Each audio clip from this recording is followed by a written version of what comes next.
안녕하세요. 사연에 빠지다의 DJ 민영입니다. 오늘 사연자는 믿었던 도끼에 제대로 발등을 찍힐 뻔했다는데요.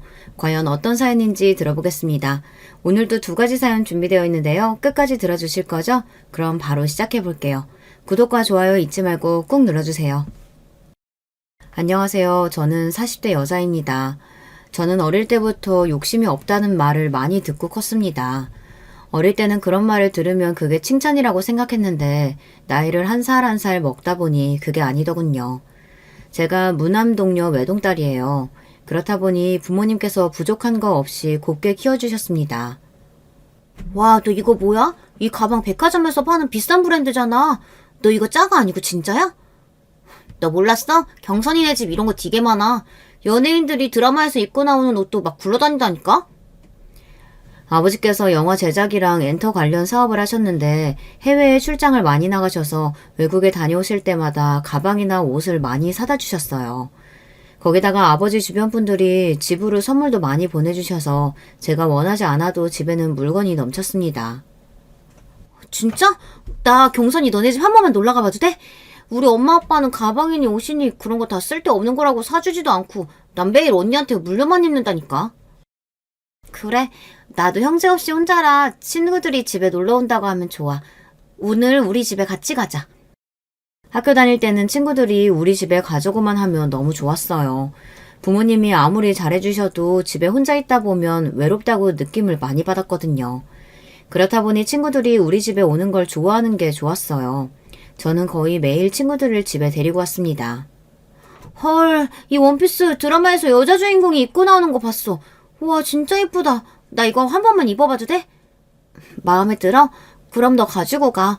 안 그래도 나는 내 스타일이 아니라서 그냥 옷장에 넣어놓기만 했거든. 대박. 경선이 너 진짜 최고다. 나 같으면 내 스타일 아니어도 연예인이 입고 나왔던 거면 그냥 입고 다녔을걸? 경선이 너는 진짜 착한 거 같아. 난 안 입고 다녔어도 누구 줄 생각은 절대 못했을 거야. 근데 경선아, 나도 이거 입어봐도 돼? 에이, 착하기는 뭐. 내가 산 것도 아니고 그냥 선물로 들어온 것들인데 뭐. 이쪽에 있는 것들은 나 안 입는 거니까 마음에 드는 거 있으면 다 가져가도 돼. 다 새 거야. 내가 뭘 했어. 경선이는 다른 외동인 애들이랑 다르다니까. 애가 욕심이 없어, 욕심이. 저는 친구들이 저에게 마냥 착하다, 욕심이 없다라고 할 때마다 기분이 좋았어요. 옷이니 액세서리니 그런 것들은 저에게는 별로 중요하지 않은 것들인데 나눠주는 것만으로도 친구들이 저렇게 저를 띄워주고 좋아해주니 진짜 친구가 된 것 같고 좋더라고요. 물론 친구 중에도 그런 저를 이용하려는 애들도 있었어요. 별로 친하지도 않은데 주변에서 제 이야기를 듣고 다가와서 무조건 우리 집에 가져간다거나 제가 학교에 가지고 오는 물건 같은 걸 무조건 달라는 식으로 탐내는 애들도 있었죠. 마흔이 넘은 지금까지 기억이 생생한 게 중학교 때였는데 그날이 아마 운동의 날이었을 거예요. 같은 반 애였는데 학교에서 불량한 걸로 유명하고 저랑은 별로 친하지 않은 애였어요. 그런데 다짜고짜 저에게 친한 척 어깨동무를 하고 다가오더니만 갑자기 운동화를 바꿔 신자고 하더라고요. 내가 오늘 신고 온 운동화가 좀 작아서 그런데 이따 체육 시간에 네 운동화랑 좀 바꿔 신을 수 있을까? 너도 나 달리기 잘하는 거 알지? 우리 반이 이기려면 내가 좀 좋은 운동화 신어야 할 것 같아서 바꿔줄 거지? 내가 보기엔 네 운동화도 좋아 보이는데 전혀 작아 보이지도 않고. 누가 봐도 운동화가 작아 보이지 않는데 본인이 신은 운동화가 작아서 뛰지를 못하겠다고 엄살을 피우더라고요. 네가 몰라서 그래. 내 운동화는 싸구려라. 신고 한번 달리면 발바닥이 아프다니까. 네 운동화 그거 되게 비싼 거잖아. 나도 한번 신어나 좀 보자. 친구 좋다는 게 뭐냐? 물론 그 아이와 친구라고 전혀 생각하지 않았지만 제가 가진 운동화가 그렇게나 신어보고 싶다고 하니 한번 신어보라고 줬습니다. 사실 저는 똑같은 운동화가 집에 몇 개나 더 있었으니까요. 친하지 않은 애라도 하나 준다고 해서 저에게 불편한 건 없었습니다. 오히려 그 운동화가 필요한 애한테 갈 수 있어서 다행이라고 생각했어요. 역시나 그 일진 아이는 제 운동화를 신고 신이 나서 운동장으로 달려가더니만 그 이후 운동화를 돌려주지 않았어요. 저는 그 일진 아이가 신고 있던 싸구려 운동화를 신고 집에 와야 했습니다. 그런데 그날 제 운동화를 보신 아버지께서 단번에 알아보시고는 저에게 왜 그 운동화를 신고 있냐고 물으셨어요. 경선이, 너 운동화 그거 뭐야? 네 거 아니잖아. 네 운동화는 어디다가 두고 남의 걸 신고 왔어? 아주 어릴 때부터 제 물건을 주변의 친구들에게 주고 오는 일이 비일비재하다 보니 부모님은 이미 예상하고 계셨을 거예요. 또 누구랑 바꿔 신고 왔나 보다 하신 거죠. 어머니는 그런 저에게 익숙해져서 별로 대수롭지 않게 생각하셨지만 아버지는 아니었어요. 운동의 날이라 달리기 잘하는 애랑 바꿔 신고 왔다고 했더니만 아버지는 붉어진 얼굴로 답답하다던 듯 저를 쳐다보았습니다. 아이, 경선아. 그건 바꿔 신고 온 게 아니라 그 못돼 먹은 애가 네 운동화 뺏어간 거잖아. 안 되겠다. 내일 아빠가 학교를 찾아가서 운동화 달라고 해야지.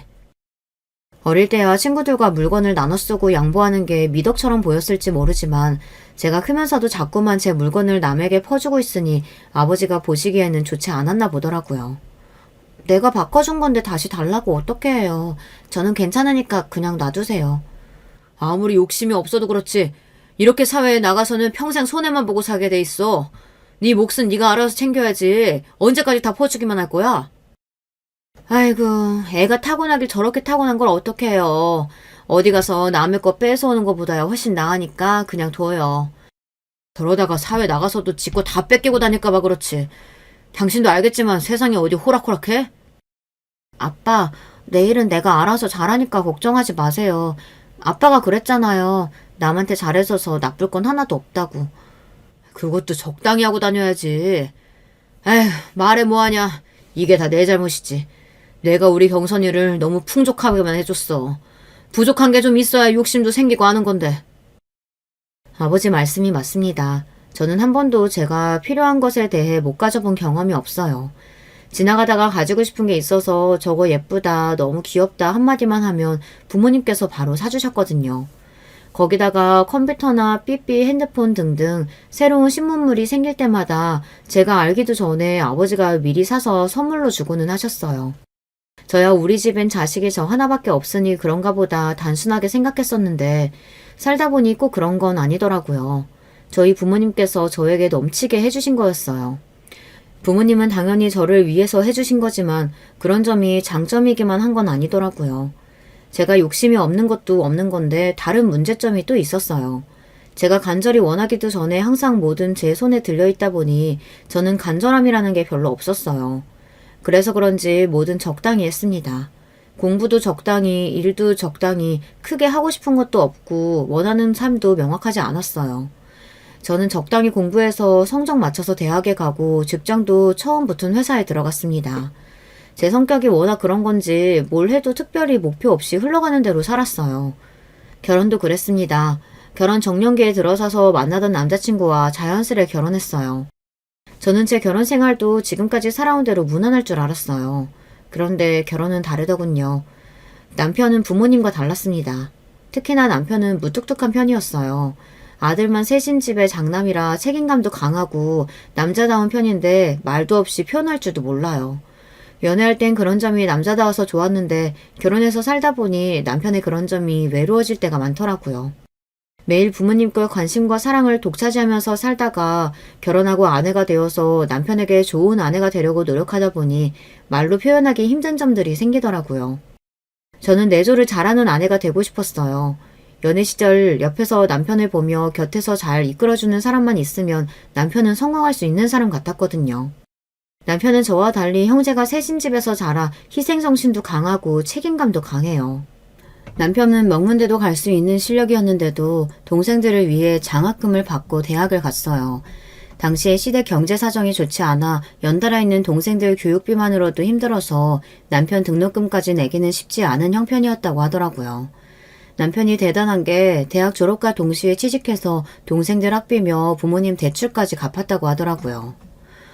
우리 아버지가 책임감도 강하고 성격도 시원시원하신데 하나 단점이 손이 커. 우리 어릴 때부터 어머니가 동네 옷가게에서 아르바이트를 하셨는데 엄마가 일을 잘해서 손님이 많다고 딱 한마디 했는데 아버지께서 단번에 그럼 엄마더러 가게 해보라고 부추겨서 빚내서 가게 차렸다가 쫄딱 망했다니까. 그 빚 갚느라 내가 고생 좀 했어. 학교 다니면서 그 빚을 어떻게 다 갚았대? 대단하다 정말. 저와 살아온 환경이 달라도 너무 다른 남편에게 지나온 이야기를 들을 때마다 저는 남편이 더 대단하게 느껴졌어요. 어릴 때부터 부모님에게 받기만 하며 자라온 저와는 달라도 너무 달랐으니까요.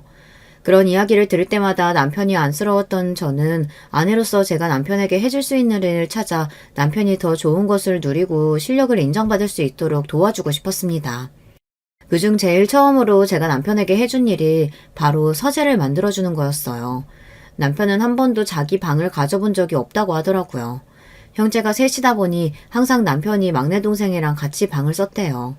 보통 형제가 셋이면 제일 큰 형이 방을 따로 쓸 만도 한데 남편은 자신이 먼저 양보를 했던 거죠. 나는 학교 다닐 때 자기 방에서 통화하고 컴퓨터 게임 하는 애들이 제일 부러웠다니까. 내 방에는 내 물건보다 막내 장난감이 더 많았어. 막내 시동생이 늦둥이라 남편이랑 막내 시동생이랑 나이 차이가 꽤 나는데요.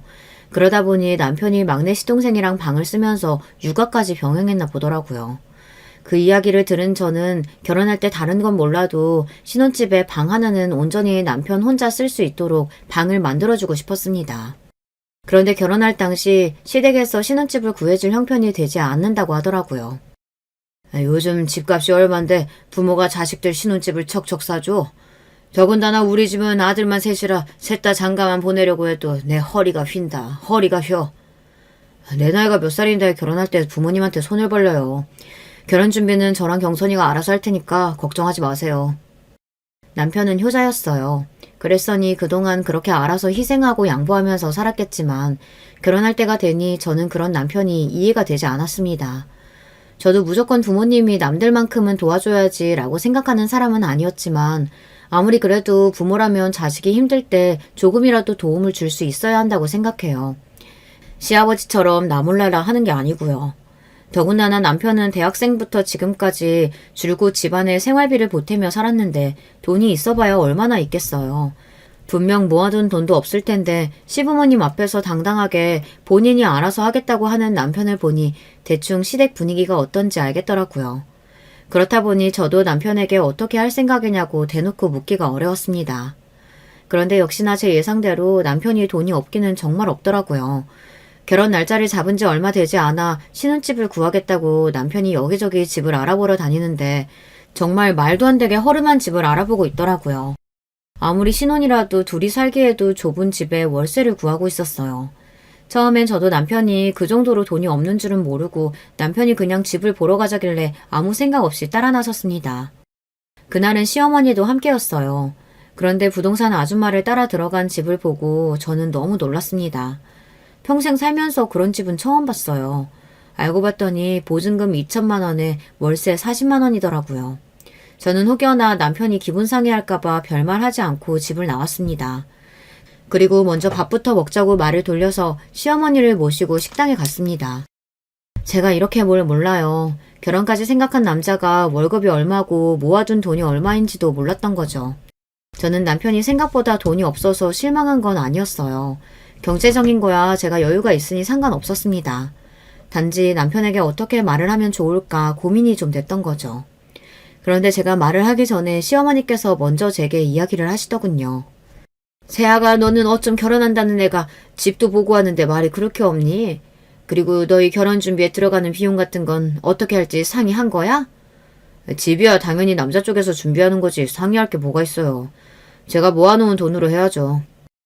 암튼 우리 아들은 책임감이 강해도 너무 강하다니까. 세아가 내가 듣기론 너희 집은 다른 형제 없이 너 혼자라고 그러던데 그럼 친정에서 좀 도와주실 수 있는 거 아니니? 상견례 때 보니까 사돈이 사업도 하시고 차도 외제차라 좋아 보이던데.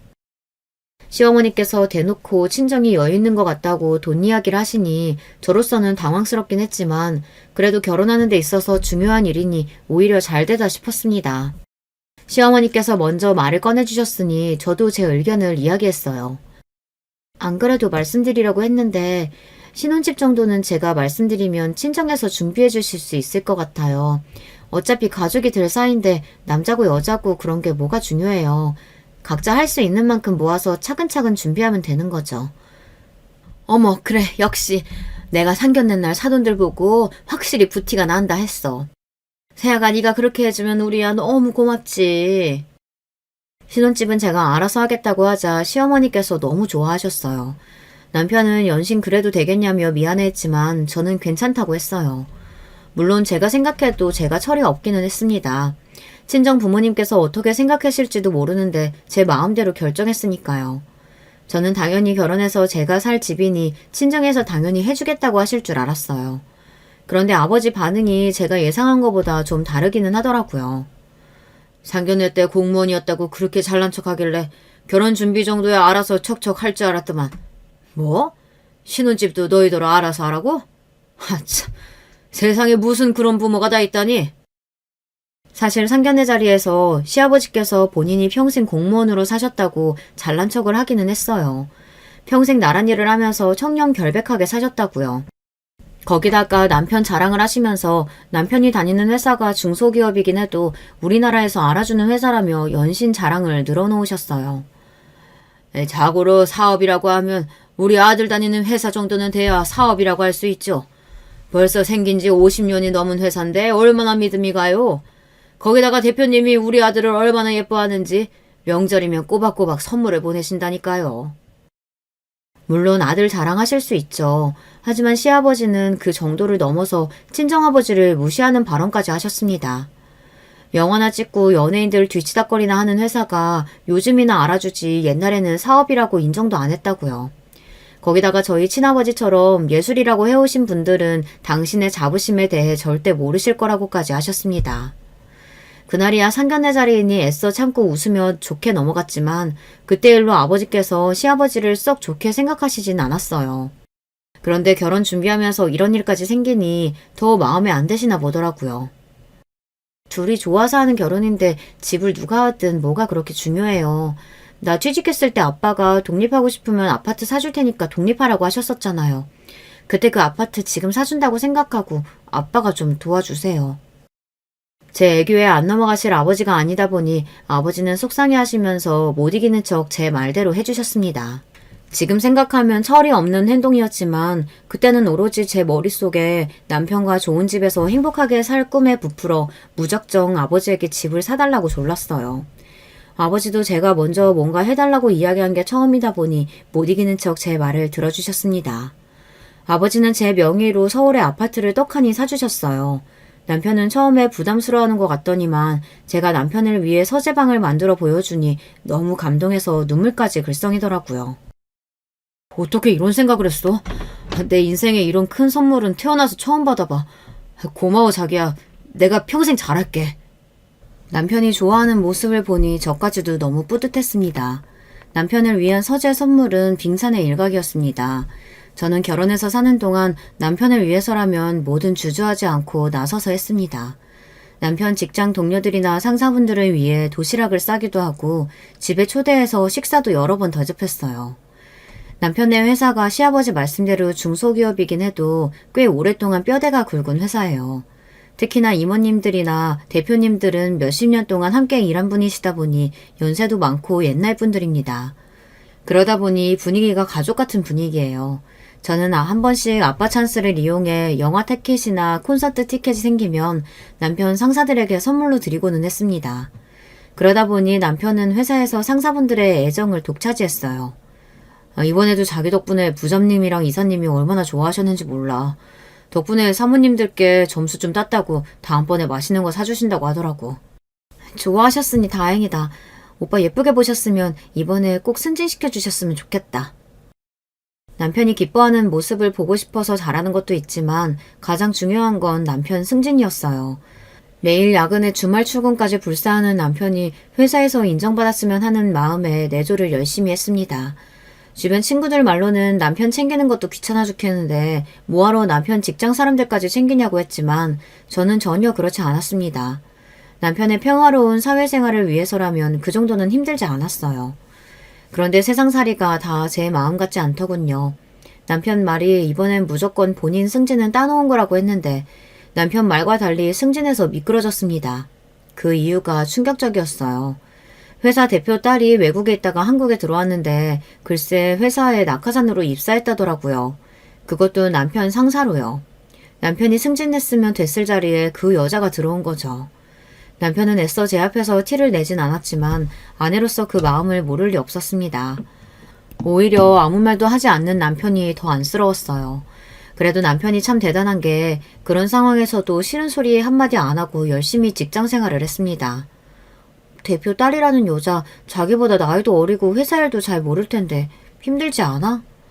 그런 남편이 걱정돼서 제가 한 번씩 괜찮냐고 물었는데 그럴 때마다 남편은 괜찮다며 밝게 웃었어요.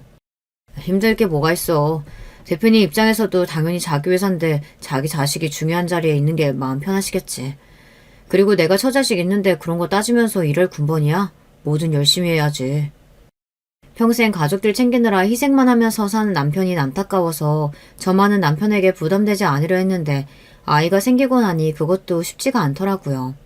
제가 다니던 직장은 육아휴직이 가능하긴 한데 월급이 50%밖에 나오지를 않았어요. 그러다 보니 애까지 있는 와중에 남편 월급만 가지고 세 식구가 살기가 빠듯하기는 했죠. 그럴 때면 후회가 되기도 했어요. 남들 열심히 살 때 저도 좀 열심히 공부하고 열심히 좋은 직장에 다닐 걸.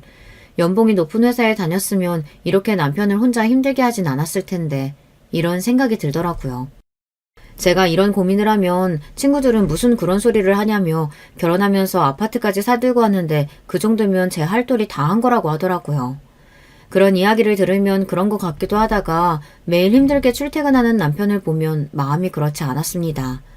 더군다나 남편이 아이가 생기고 나서는 전보다 더 회사 일에 열심히인 게 눈에 띄게 보였거든요. 밤이고 낮이고 남편 머릿속에는 회사 일 말고 아무것도 없었어요. 거의 매일 야근에 주말에도 일이 생기면 매일 출근해서 쉴 시간이 거의 없었죠.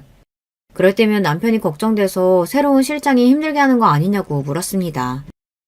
아니야. 우리 실장님 누구 괴롭히고 힘들게 하실 분 아니야. 오히려 외국에서 공부하신 분이라 그런지 일도 금방 파악하시고 멋있더라. 나이는 나보다 어려도 배울 게 많아. 오히려 남편은 새로운 대표 딸과 친해진 것 같더라고요. 외국에서 와서 생각도 열려있고 배울 게 많다며 항상 좋은 말만 했습니다. 남편이 열심히 회사 생활하는 건 좋은 일이지만 한 가지 서운한 건 제가 남편에게 하는 만큼 남편은 저에게 별 관심이 없다는 겁니다. 안 그러려고 해도 무뚝뚝한 남편과 살다 보니 자꾸 저도 모르게 기분 상하는 일이 생겼어요. 저는 남편에 관한 일이라면 뭐든 앞장서서 도와줬는데 남편은 그렇지 않았습니다. 언제부턴가 항상 일이 바쁘다는 핑계로 저나 가정에는 소홀해지더라고요. 집에 오면 피곤하다면서 자기 바쁘지 저와 대화도 하지 않았습니다. 저는 남편에게 서운했지만 그런 제 마음을 어떻게 표현해야 할지 몰랐어요. 제 딴에는 남편을 배려한다고 했던 행동들이 언젠가부턴가 제가 원하는 거를 자꾸 참게 되고 말을 못하고 있더라고요. 어느 순간 저도 모르게 결혼하기 전부터 남편에게 했던 습관이 몸에 배어서 원래 내가 뭘 원했는지조차 모르고 있는 것 같았어요. 심지어 남편은 뭔가 결정할 때 저와 상의도 없이 혼자 결정하고는 했습니다. 한 번은 이런 적까지 있었어요. 남편이 저에게 말도 안 하고 회사를 그만뒀어요. 당시에 시아버지께서 퇴직금에 대출까지 받은 돈을 모두 투자해 프랜차이즈 식당을 열었습니다. 남편 말로는 시아버지의 권유로 다니던 직장을 그만두고 시아버지를 돕기로 했다고 했어요. 그런데 예상과는 달리 장사가 잘 되지 않았습니다. 초기 몇 달은 수익이 하나도 없어서 남편이 가지고 오는 돈이 전혀 없었어요. 그래서 제가 버는 돈으로 생활하고 있었습니다. 사정이 힘든데도 참고 버틸 수밖에 없었던 게 사실 남편이 갑자기 직장을 그만두고 나서 뒤늦게 알게 된 제가 나중에 친정에 이야기했더니 친정 아버지께서 싫어하셨어요. 직장 생활만 하던 사람이 장사의 장자도 모르면서 무작정 직장을 그만두면 어떡하냐고요. 더군다나 시아버지께서 남편에게 권유했다는 게 더 싫으셨던 것 같아요. 부모라는 사람이 자식 도와주는 것도 없으면서 매번 부려먹기만 한다고요. 그런 상황이다 보니 제가 아무리 힘든 일이 있어도 친정의 도움을 요청할 수가 없었어요. 제가 힘든 걸 보시면 친정에서 남편까지 미워하실 것 같아서요. 그래서 저는 이래저래 힘들어도 친정 도움 없이 해결하기로 했습니다. 그러던 어느 날이었어요. 생각지도 못한 일이 벌어졌어요. 당시에 제가 둘째를 임신했을 때 일입니다. 첫째 아이를 가졌을 때는 그 흔한 입덧도 한 번 안 했는데 둘째는 좀 다르더군요. 임신 사실을 알자마자부터 입덧을 시작하더니 몸 여기저기가 다 고장난 것처럼 영 좋지 않았어요. 더군다나 당시에 육아휴직이 끝나서 직장에 출근하고 있었는데 첫째도 돌보면서 일을 하려니 여러모로 지쳐 있었습니다. 그런 와중에 임신까지 했으니 제 몸이 감당을 못했어요. 결국은 퇴근길에 버스 정류장에서 쓰러지고 말았습니다. 다행히 지나가던 분이 신고를 해줘서 바로 응급실에 실려갔어요.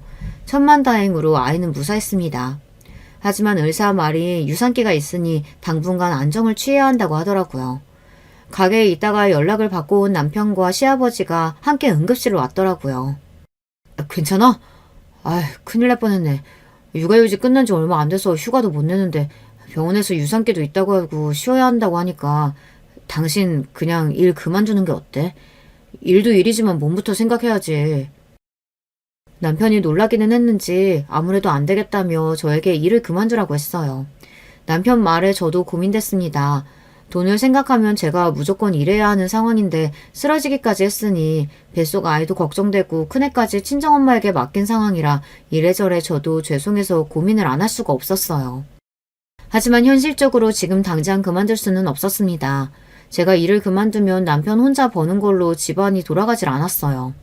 그렇다고 안 그래도 남편 상황을 탐탁지 않아 하시는 친정아버지에게 손을 벌릴 수도 없고요. 안 그래도 머릿속이 복잡한 상황에 그때 남편을 따라온 시아버지께서 굳이 안 해도 될 말을 하셨습니다. 아유, 직장을 왜 그만둬?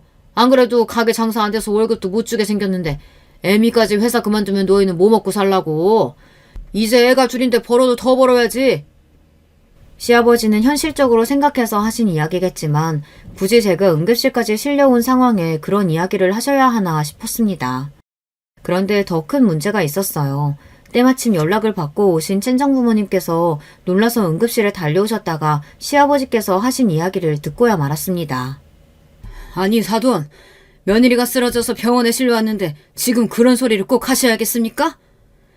아버지는 화가 잔뜩 나서 시아버지에게 바짝 다가가 언성을 높이셨어요. 장인어른 언제 오셨어요?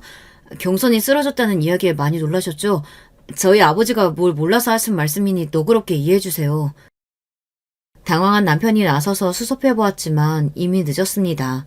안 그래도 없는 집에 시집가 고생만 하고 사는 딸이 안쓰러워서 뭐든 도와주려고 하신 친정아버지 앞에서 그런 소리를 해댔으니 아버지는 펑 하고 터져버렸어요. 아무리 딸이 없어도 그렇지. 남의 집 귀한 자식 데려다가 고생만 시키는 것도 모자라서 이제 와 뭐요? 참, 내가 기가 막혀서. 시아버지는 어이가 없으신지 더 이상 말을 잇지 못하셨어요. 내가 뭐 틀린 말 했습니까? 당장 애들 키우려면 누구라도 더 벌어야지. 그럼 어떡합니까? 사돈이야말로 그렇게 걱정되시면 좀 도와주시면 되잖아요. 시아버지는 뻔뻔해도 너무 뻔뻔했습니다. 본인이 실수했으면 인정하고 미안하다고 하면 될 일이지 끝까지 우기고 버텼어요. 그만하세요. 병원에서 손 안 떨어서 뭐해요. 제 일은 제가 알아서 할 테니까 그만하시고 다들 돌아가세요. 더 했다가는 병원에서 더 큰 싸움이 날 것 같아 애써 제가 나섰습니다. 얼굴이 반쪽이 된 제가 간신히 몸을 일으켜 말리는 모습에 속상한 아버지는 고개를 떨구며 한숨을 크게 쉬셨어요. 에휴, 내가 못 살아. 김서방, 수아는 우리가 데리고 갈 테니까 당분간 경선이한테 신경 좀 쓰게. 이래서 없는 집에는 시집 가는 게 아니라고 내가 그렇게 이야기를 했는데 아유 답답해. 뭐요? 사돈, 말 다 했습니까? 우리가 없기는 뭐가 없다 그래요? 내가 이래봬도 대한민국 공무원이라고요. 아버지 그만 좀 하세요. 네 아버님 그렇게 하겠습니다. 걱정 끼쳐서 죄송해요. 제가 주말에 수아 데리러 가겠습니다. 남편은 시아버지를 붙잡으며 친정아버지에게 고개를 연신 숙였습니다. 그 모습에 아버지는 애써 화를 삭히며 저희 큰애를 데리고 가셨어요. 친정에서 당분간 큰애를 봐줄 테니 제 몸 회복하는 데에만 신경 쓰라고 하셨죠. 그런 일까지 있었으니 친정과 시댁 양가는 사이가 좋지 않았어요. 서로 대놓고 말은 안 해도 싫어하는 게 눈에 보였죠. 그러다 보니 저와 남편은 중간에서 곤란할 때가 많았어요. 둘째가 태어나고 100일이나 돌잔치도 양가 모이지 않고 각자 따로 가족들끼리 식사하는 걸로 마무리했습니다. 저와 남편은 나름대로 모여서 감정을 풀어볼까도 했는데 친정아버지는 시아버지 얼굴도 보고 싶지 않다고 하셨어요. 저도 더는 이야기할 수 없었던 게 시아버지께서 그 정도로 화를 내는 걸 본 적이 없어서 저도 더 이야기하지 않았습니다. 어쩌면 그냥 이대로 거리를 두고 사는 게 더 나을지 모르겠다는 생각이 들기도 했고요. 그러던 중 생각지도 못한 일이 벌어졌어요. 사람 일이라는 게 어떻게 될지 모른다더니 그 말이 딱 맞았습니다. 몇 년째 시아버지께서 장사 안 된다고 하도 우는 소리를 해서 그 말을 친정아버지 앞에서 지나가는 말로 했습니다. 친정아버지께서 시아버지 이야기를 듣는 걸 싫어하신다는 걸 알기는 하지만 남편이 시아버지 가게에서 함께 일하다 보니 저도 말을 안 할 수가 없더라고요. 가게 차리신다고 퇴직금에 대출까지 끌어모아서 시작했는데 생각보다 장사가 너무 안 돼서 많이 힘드신가 봐. 김서방까지 직장 그만두고 뛰어들었는데 김서방 월급 줄 돈도 없어서 미안하다고 하시더라고. 저도 못된 게 친정아버지께 절대 손을 안 벌리려고 해도 남편이 벌어오는 돈이 너무 없다 보니 저도 애들 키우는 게 힘들어서 친정에 좀 도와달라고 해볼까 싶어 어렵게 말을 꺼냈습니다. 제가 누가 있겠어요. 비빌 언덕이라고는 친정밖에 없으니 쪽팔려도 이야기는 꺼내봐야죠. 장사는 뭐 아무나 하는 줄 아나? 평생 직장생활만 하는 양반이 갑자기 장사하겠다고 할 때부터 내가 알아봤어. 김서방은 처자식도 있는 사람이 무턱대고 직장까지 그만두면 어쩌자는 거야? 친정아버지는 아무래도 시아버지에 대한 감정이 좋지 않다 보니 뭐든 좋게 생각하지 않으셨어요. 더군다나 남편까지 직장을 그만두고 시아버지 일을 돕는다는 걸 더 마음에 안 들어 하셨죠. 김서방 효자인 거 아시잖아요. 본인도 나름 잘해보려고 하는 일인데 예쁘게 좀 봐주세요. 친정아버지가 시아버지를 좋아하시지 않는 거야 이해가 됐지만 그렇다고 남편까지 미워하시는 건 저도 싫었어요. 내가 지금 김서방이 미워서 하는 말이 아니잖아. 우리 귀한 딸 고생할까봐 그러는 거지. 아무튼 너 생각해서라도 내가 도와줄 방법 생각하고 있으니까 좀 기다려봐. 그때까지만 해도 친정아버지께서 도와준다는 말이 그냥 하시는 말인 줄 알았는데 아버지는 다 생각이 있으셨더라고요. 얼마 뒤 시아버지 가게가 대박이 났어요. 이게 다 친정아버지 덕분이었습니다. 당시에 친정아버지께서 투자한 드라마가 있었어요. 워낙 유명한 배우들이 나오는 기대작이라 성공이 보장되어 있었습니다. 그런데 그 드라마에 시부모님이 운영하시는 프랜차이즈 식당을 주요 배경으로 협찬했더라고요. 덕분에 광고 효과를 톡톡히 봐서 식당이 대박났어요. 심지어 드라마가 해외에서도 인기가 많아서 외국인 관광객들의 필수 코스가 되었죠. 아이고, 이게 무슨 일이라니? 우리가 사돈한테 어떻게 감사 인사를 드려야 할지 모르겠다. 그러게 말이야. 이게 다 장인어른 덕분이라니까. 장사가 너무 잘 되다 못해서 우리 가게 앞에 줄을 다 선다니까. 장사가 얼마나 잘 되는지 가게 시작할 때 받았던 대출도 2달 만에 다 갚을 정도로 대박이 났어요. 남편도 시어머니도 이게 다 친정아버지 덕분이라고 너무 좋아하셨어요. 그런 와중에 시아버지는 괜히 말을 밉살맞게 하시더라고요. 사돈이 도와준 건 맞는 말이지만 꼭 그것 때문만은 아니지. 우리 가게 음식 맛이 좋으니까 성공한 거야. 시아버지는 고추가도 본인이 잘해서 대박이 난 거라고 말을 꼭 하셨어요. 그거야 그렇지만 그래도 장인어른이 광고비도 안 받고 도와주신 거 맞잖아요. 음식 맛이 아무리 좋아도 드라마 협찬 아니었으면 손님이 이렇게까지 많이 오지는 않지. 남편은 지난번 시아버지와 친정아버지 사이에 일도 있다 보니 제 눈치를 슬슬 보느라 애써 말을 좋게 했어요. 하지만 그런 와중에도 시아버지는 굴하지 않았습니다. 옛말에 물 들어올 때 노자 오라고 했어. 이왕 장사 잘 되는 김에 점포 하나 더 내자. 아들, 너도 퇴직금 받은 거 있지? 그거 투자해서 점포 하나 더 내자. 시아버지는 또 말도 안 되는 소리를 하셨어요. 지금 운영하는 가게도 내내 적자에다가 시작한 지 2년 만에 힘들게 성공가도에 들어선 건데 지금 가게나 잘 운영할 생각을 안 하고 또 욕심을 내시며 점포를 하나 더 내겠다고 하시더라고요. 심지어 그 가게는 아예 남편 퇴직금으로 투자해서 맡아서 해보라고 하셨죠. 아이고, 이 사람이 그나마 먹고 살만해지니까 또 일 벌리려고 하지. 아무리 장사가 잘 된다고 해도 이제 본전인 건데 무슨 돈이 있다고 점포를 또 내요. 모르는 소리 안 해. 무조건 차리기만 하면 대박인데 빚을 내서라도 차려야지. 시아버지는 남편에게 퇴직금이 싫으면 대출을 받아서라도 점포를 하나 더 내자고 우겼어요. 그런데 그 상황에서 남편의 반응이 어쩐지 이상했습니다. 평소 같았으면 우리가 돈이 어디 있냐고 말도 안 된다고 했을 텐데 시어머니가 말리는데도 가만히 있더라고요. 심지어 시아버지의 말에 남편도 고민하는 것 같았습니다. 저는 아무래도 불안해서 집에 돌아오자마자 남편에게 신신당부를 했어요. 절대 시아버지의 말에 넘어갈 생각도 하지 말라고요. 그런데 남편이 갑자기 정색을 하더니 저에게 짜증을 냈습니다. 아버지 말씀도 생각해보면 틀린 말도 아니지 뭐. 우리 가게 분위기 좋잖아. 못해도 앞으로 2, 3년은 대박 날 텐데 퇴직금 적금 넣어둔 거 빼서 투자하고 바싹 벌면 이익이지. 남편도 결혼하고 처자식이 생겨서 그런지 생각하는 게 전과는 좀 달랐습니다. 전에는 돈 몇 푼에도 덜덜 떨더니만 슬슬 시아버지를 닮아가는 건지 가게 하나 차리는 걸 너무 쉽게 생각했어요. 저는 그런 남편이 걱정돼서 조심스럽게 타이르듯 말했어요. 퇴직금은 나중에 우리 노후자금으로 쓰기로 하고 묶어둔 거잖아. 아버님 가게 이제 막 잘 돼가고 있으니까 거기에 집중해서 해보자. 아무래도 너무 아까운데. 우리 그냥 장인어른한테 얘기해서 투자 좀 하시라고 할까? 아버님도 돈 버시고 좋잖아. 남편은 정말 시아버지를 그대로 닮아가는 건지 말도 안 되는 소리를 또 했어요. 당신 지금 그걸 말이라고 해? 지난번 일을 겪고도 어떻게 그런 말을 해? 나는 쪽팔려서 더는 아버지한테 돈 이야기 못하니까 당신도 우리 아버지의 도움받을 생각하지 마.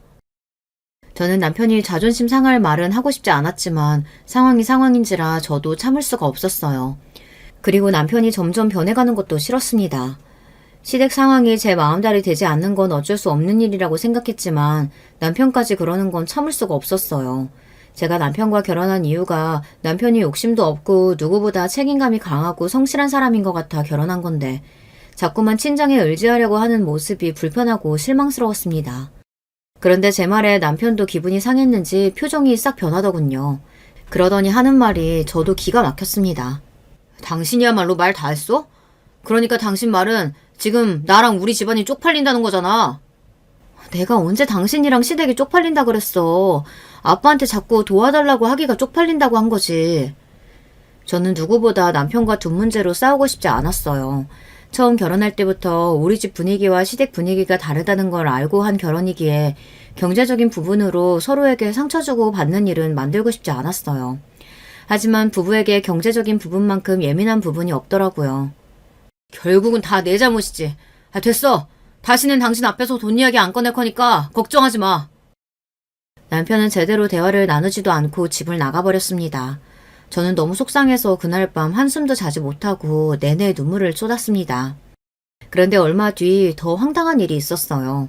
지금 생각해도 믿기지 않을 정도로 저에게는 충격적인 일이었습니다. 회사 일로 시아버지 가게 근처에 갈 일이 생겨서 갔다가 점심이나 먹고 가려고 가게에 들렀어요.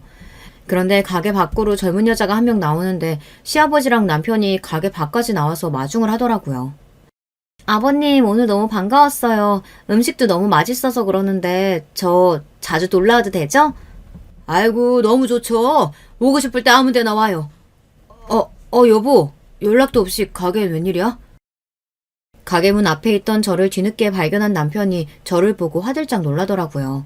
저는 오히려 남편의 반응이 이상해서 시아버지에게 밝게 인사하는 여자가 누구인가 궁금했어요. 그리고 더 기가 막혔던 건 다음 상황입니다.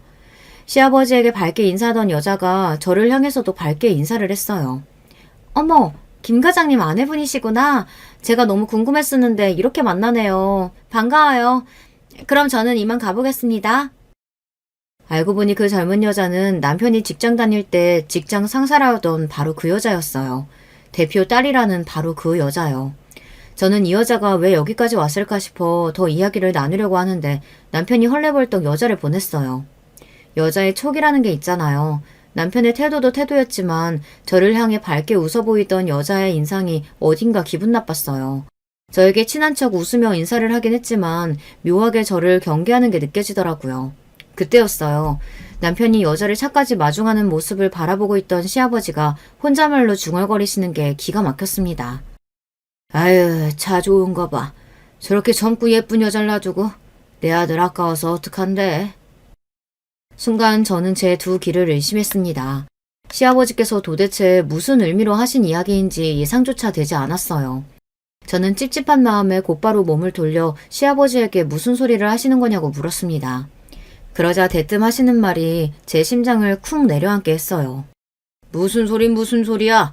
저 대표 딸이라는 여자가 내 아들이 총각인 줄 알고 회사 다니는 내내 좋아했었는데 유부남만 아니면 어떻게 했을 거라고 웃으면서 말하는데 아비로서 좀 아까워야 말이지. 알고 보니 대표 딸이라는 그 여자가 굳이 시아버지 식당까지 찾아와서 밥을 먹더니 같이 회사 다닐 때 제 남편을 좋아했다는 말을 했대요. 그 말을 듣는데 저는 화가 치밀어서 금방이라도 가슴이 터질 것만 같더라고요. 더군다나 시아버지께서 대놓고 아까워하시는데 더 어이가 없었어요. 아버님, 아무리 농담이라도 어떻게 며느리인 제 앞에서 그런 소리를 하세요? 지금 저 때문에 저 여자 놓쳐서 아깝다고 하신 거예요? 그래, 아깝다. 너도 직접 보고도 모르겠냐? 애가 얼굴도 이쁘고 싹싹한 게 너보다 훨씬 낫잖아. 거기다가 그 큰 회사 딸이라는데 솔직한 심정으로 너무 아깝지. 순간 저는 억울하고 애통한 마음에 눈물이 왈칵 쏟아질 것 같았습니다. 너무 화가 나서 시아버지에게 소리를 지르려고 하는데 시아버지는 안 그래도 가게 손님 많아서 바쁘니 얼른 들어와서 일이나 도우라고 했어요. 그 순간 저는 참을 수 없는 울분이 차올랐습니다. 그래서 참지 못하고 시아버지에게 말을 퍼부어 버렸어요. 어떻게 저한테 그런 소리를 하실 수가 있어요? 아버님 가게 잘 된 게 다 누구 덕분인데요. 제가 시집와서 지금까지 얼마나 고생했는데 고마운 줄도 모르고 그렇게 뻔뻔하게 나오실 수가 있어요? 당신 지금 아버지한테 뭐 하는 거야? 아무리 기분이 상해도 어른한테 그런 소리를 어떻게 해? 그 재수없는 여자를 배웅하고 돌아온 남편은 제가 시아버지에게 하는 소리만 듣고는 제 앞을 가로막으며 저에게 소리를 질렀습니다. 그때였어요. 제 말을 듣고 절대 가만히 계실 분이 아닌 시아버지께서 눈을 동그랗게 뜨시더니 저에게 금방이라도 달려들 것처럼 다가오셨어요. 네, 이럴 줄 알았어. 그 아비의 그 자식이라고 돈 좀 있다고 잘난 척하는 아비 밑에서 컸으니 뭘 배웠겠어? 애초에 어미 너 같은 애랑 우리 아들은 급이 다르다. 난 다른 거 몰라도 며느리가 시아버지한테 댐비는 꼴은 못 보니까 이혼해! 시아버지는 역시나 저에게 남편은 과분한 사람이라는 소리를 하시며 저에게 당장 나가라고 소리치며 남편과 이혼하라고 소리를 질렀습니다. 저는 너무 어이가 없고 기가 막혀서 말문이 막혔어요. 남편도 그만하라고 저에게 돌아가라고 화를 내고 저는 그대로 쫓겨나듯 식당을 나왔습니다. 저는 도저히 서러워서 아무것도 할 수가 없었어요. 저는 회사에 반차를 내고 다짜고짜 친정으로 갔습니다. 그리고 친정아버지에게 낮에 식당에서 있었던 일을 이야기하고는 펑펑 울었어요. 제 말에 벌떡 일어나 난리를 치실 줄 알았던 친정아버지는 생각보다 차분하셨어요. 그러더니 저에게 애들을 데리고 당분간 친정에 있으라고 하셨어요. 나머지는 본인이 다 알아서 하신다고요. 저는 그때까지도 아버지께서 무슨 생각을 하고 계신 건가 했는데 바로 다음 날 믿기지 않는 일이 벌어졌습니다. 다음날 저녁 시사 고발 프로그램에 시아버지의 가게가 버젓이 나왔어요. 가게 이름과 직원들 얼굴이 모자이크 처리되기는 했지만 어느 지점인지가 너무도 명확하게 방송돼서 시아버지의 가게라는 게 만천하에 공개됐어요. 이 가게는 몇 년 전에 유명 드라마에 노출되면서 국내와 해외에서 크게 이슈가 되어 큰 성공을 거뒀는데요. 최근 커뮤니티를 중심으로 김포점포 사장과 직원들이 손님들에게 불친절하게 대하는 건 다반사고 본사에서 개발한 메뉴를 마음대로 바꿔서 판매하는 등 본인들이 개발한 메뉴라며 기존 메뉴가 아닌 메뉴를 더 비싸게 받아 문매를 맡고 있습니다. 이를 알게 된 본사에서 김포 매장에게 계약 위반과 손해배상 청구를 하겠다고 소송을 경고했습니다. 누가 봐도 시아버지의 가게를 망하게 하겠다는 방송이었어요. 저는 그 방송을 보자마자 친정아버지께서 말씀하신 알아서 하겠다는 말이 이 방송을 이야기하는 거라는 걸 알았습니다. 그때까지만 해도 이렇게까지 해야 하는 일인가 싶었어요. 시아버지께서 막말하는 게 하루 이틀 일도 아닌데 말 한마디 하신 거 가지고 가게까지 망하게 되면 남편도 망하게 되는 건데 이래도 되나 싶었죠. 그런데 문제는 거기서 끝이 아니었습니다. 며칠 뒤 친정아버지께서 저에게 서류 한 장을 건넸어요. 서류는 저와 남편의 이혼 서류였어요. 친정아버지는 남편에게도 서류를 보냈으니 당장 이혼하라고 하셨습니다. 저는 놀라서 갑자기 무슨 이혼이냐고 했어요. 시아버지가 밉고 싫긴 하지만 남편은 아무 잘못도 없다고요. 그러자 친정아버지께서 말을 머뭇거리시더니 이내 한숨을 쉬고는 저에게 놀라지 말라고 하시며 이야기를 하셨죠.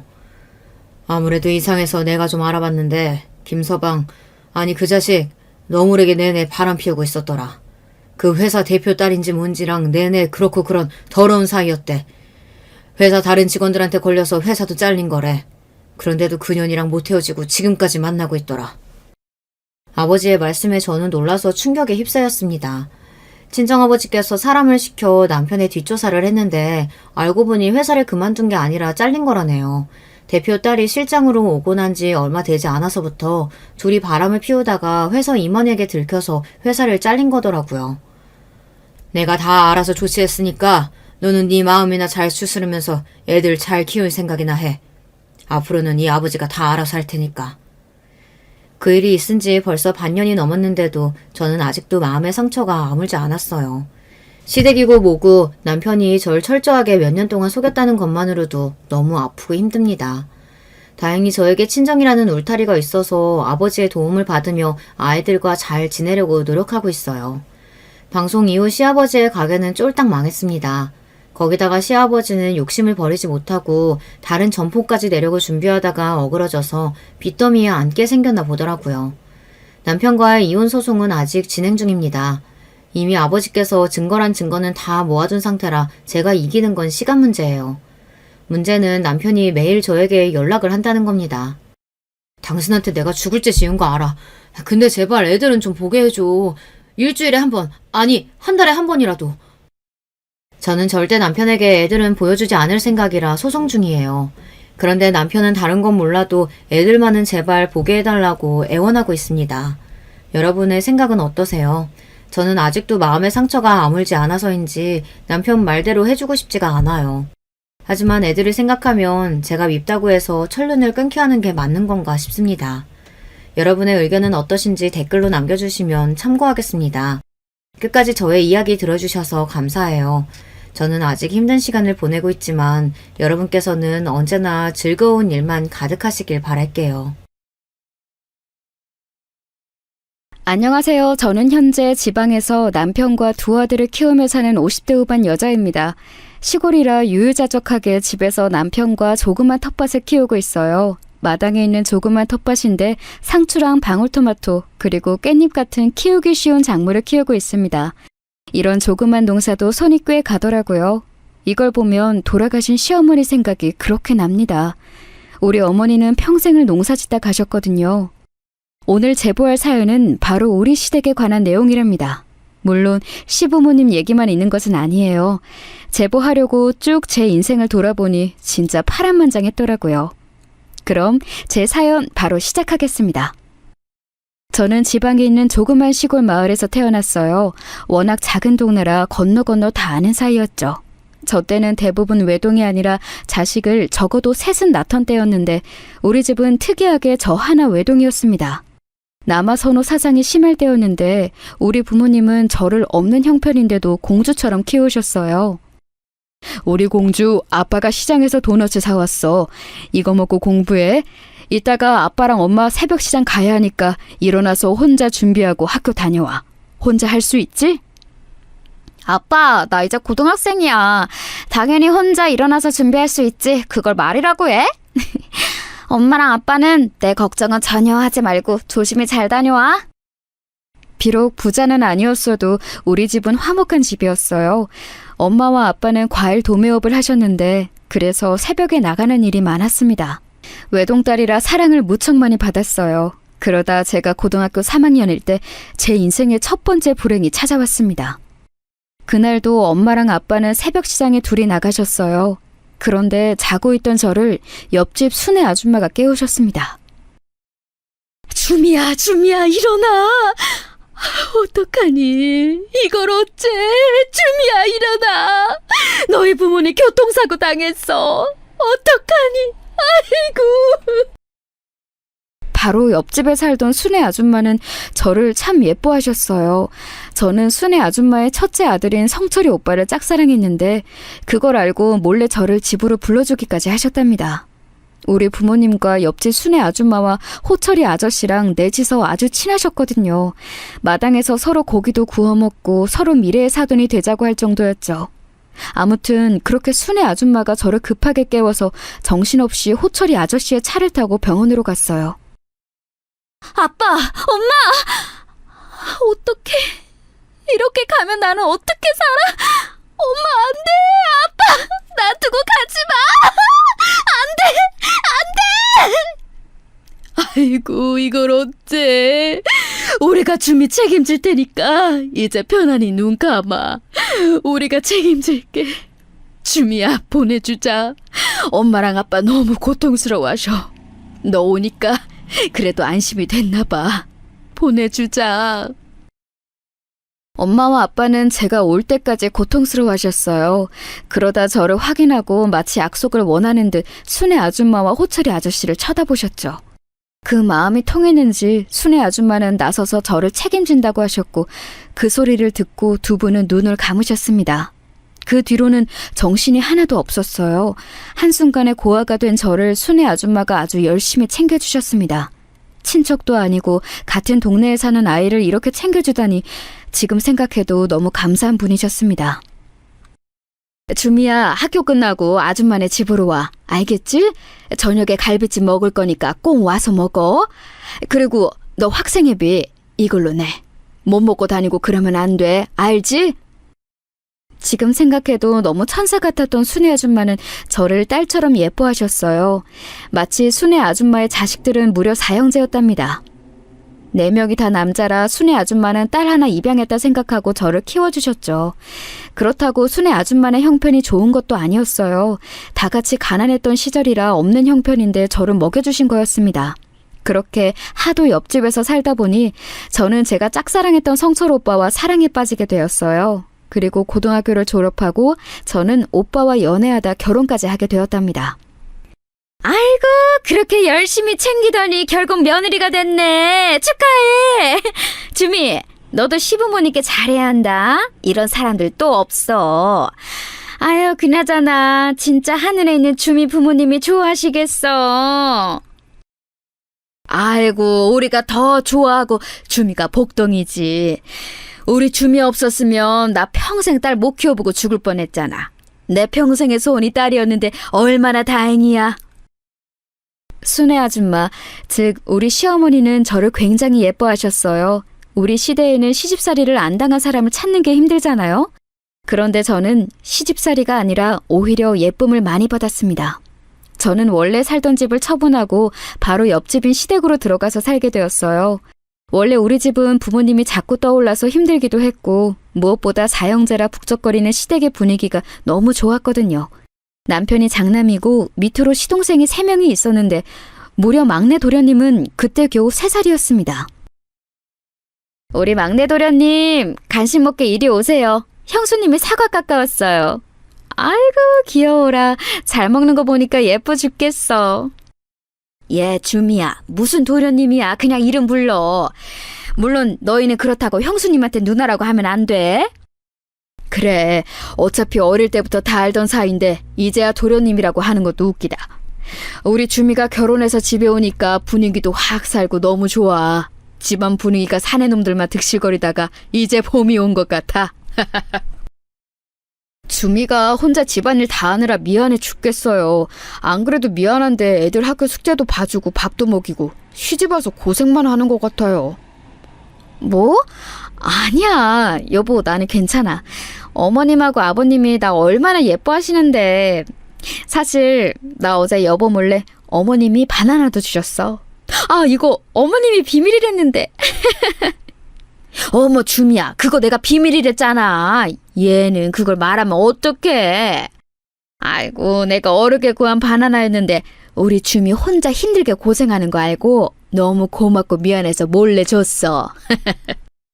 뭐라고요? 엄마, 내가 친자식인 건 알죠? 가만 보면 우리 엄마는 자식들보다 주미를 더 챙겨. 뭐 아무래도 저는 보기 좋아요. 시부모님은 농사를 지으셨는데 잘 사는 편은 아니었어요. 오히려 자식이 많아서 먹는 입이 많으니 가난했다고 하는 게 맞았죠. 그런 시부모님을 대신해 집안일은 제가 다 했어요. 아침에 일어나서 밥을 짓고 반찬을 만들고 시부모님이 나가시면 청소와 빨래부터 설거지를 혼자 다 했죠. 그리고 중간에 시동생들을 학교에 보내고 막내 도련님을 돌봤습니다. 그 집 막내 아들은 아예 새댁을 엄마로 알겠다. 형수님 잘 만나서 호강하며 사네. 확실히 며느리 들어오더니 그 집 아들도 얼굴이 폈어. 집에 사람이 있는 거랑 없는 거랑 이렇게 다르다니까. 시부모님이 워낙 잘 챙겨주세요. 아시잖아요. 제가 오히려 복받았죠. 부모 없는 사람 걷어주시고. 아이고, 새댁도 정말로 착해. 그렇게 생각하니까 내가 시부모라도 싸고 돌지. 옆에서 보면 그렇게 보기가 좋아.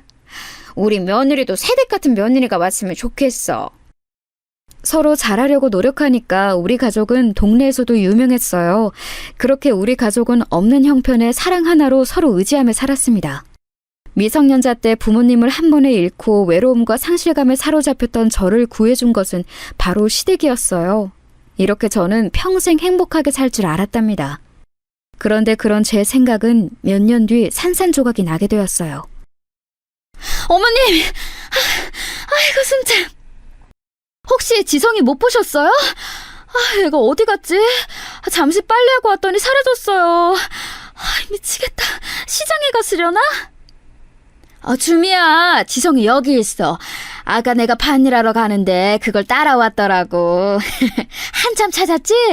안 그래도 지금 데리고 집에 가려고 했어. 에? 여기 있었어요? 지성아, 엄마가 할머니 괴롭히지 말고 마당에서 삼촌하고 놀고 있으라고 했잖아. 왜 또 할머니 따라가서 괴롭히고 있어? 아우, 얘는 나는 괜찮아. 우리 손자가 무슨 할미를 괴롭혀. 나는 지성이 업어주는 거 하나도 안 힘들다. 오히려 예뻐 죽겠어.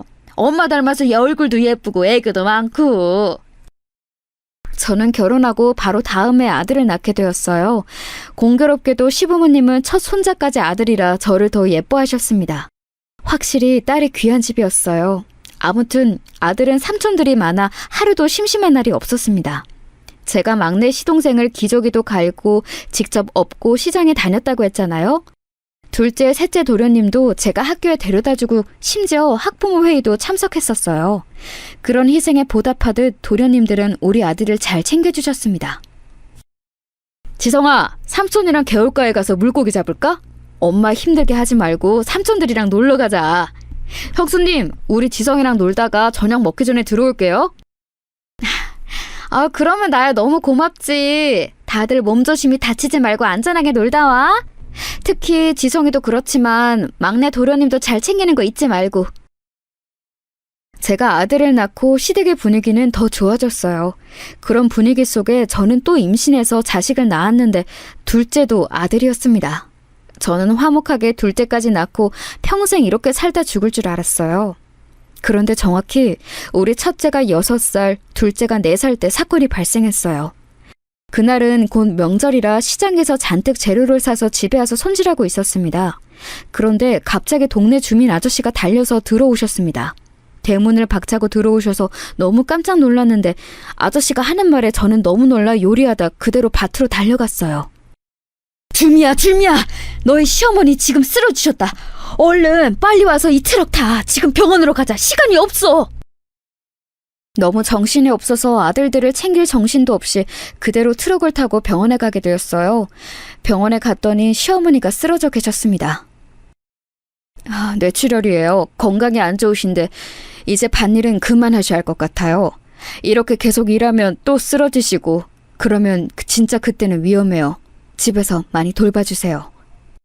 평생 밭일을 하셨던 시어머니는 몸이 성한 곳이 없으셨어요. 관절도 아프셔서 매일 파스를 붙이고 일하셨거든요. 또 위장도 안 좋으셔서 밥을 제대로 먹지 못하셨어요. 그런데 이제 뇌까지 아파서 쓰러지신 거예요.